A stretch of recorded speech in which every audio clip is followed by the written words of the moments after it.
What was the biggest struggle we had when we first got started booking clients?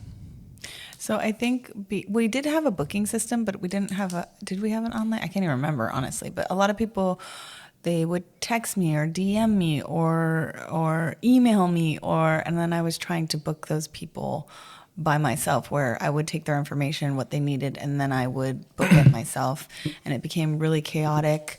A lot of times I would double book people sometimes, forget about an appointment. I've done that before. Yeah. So for us to have a really easy booking system that I can just send them the link and they go and they book it themselves. I think when we first started, we started with, I don't want to, we're not sponsored or anything. We have zero fault, like high followers. We use Fresha. Yeah. Which was I use them because they have such an easy, seamless experience, layout. It just looks so modern compared to the other booking systems. So we use them. In the beginning, I think this was years ago. They didn't have like a POS system or a credit card merchant system. So we had to use a separate system. So going back to who we started using in the beginning was Fresha. Yeah, but because when we were starting, anybody that wanted an appointment, I wanted to make sure I could get it done for them, kind of bend over backwards, which is fine. But you also want to have boundaries with your clients. Like, I think we've talked about that in other episodes of like people texting me all hours of the day or night. I would always respond. I would always, book their appointment anytime. But with the booking system, if it's 3 a.m, they can go online and book an appointment anytime. It's like you were saying, top of mind, right? Like if somebody has an idea to get their brows waxed and then they have to call, but the place is closed, a lot of times they forget, and then they don't book it. So I think that's important too, having a booking system where they can book it 24/7. Yeah, absolutely. I think we loved the booking system that we had, but like I said, they didn't have like a credit card system in place. So the biggest mistake we learned in the beginning, I think, was no shows. So people wouldn't show up. Well, we didn't take a credit card at that time because, again, we were starting out and any appointment was an appointment, Sometimes a credit card can deter people from booking an appointment.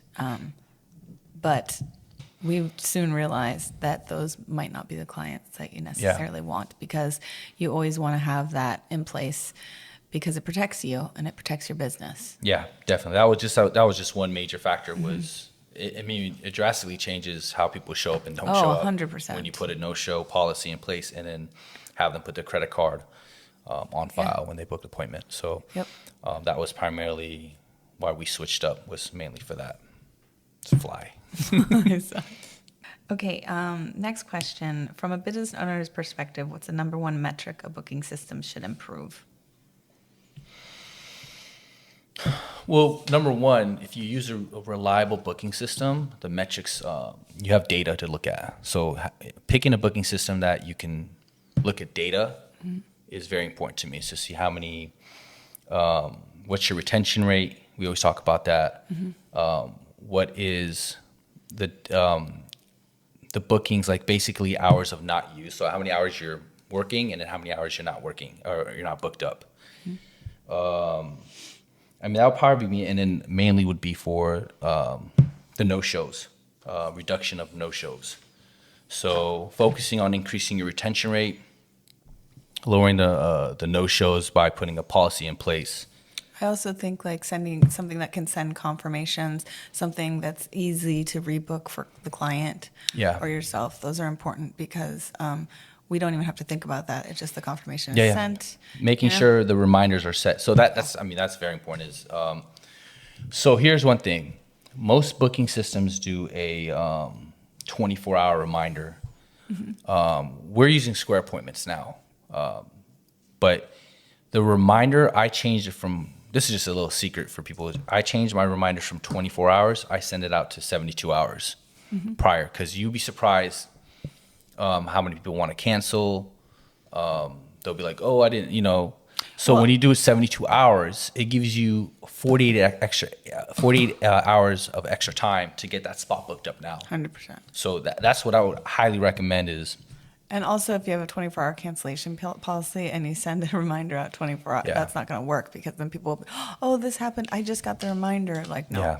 So I would definitely Yeah, do it 72 hours. I mean, I saw a big difference in cancellations and no-shows and stuff like that. People not showing up the day of or And stuff if they like that. do cancel, because obviously they can cancel within 24 hours, but then you have that time, like you said, to get it filled. Like you have extra time to get it filled. Yeah, it is. You're paying money.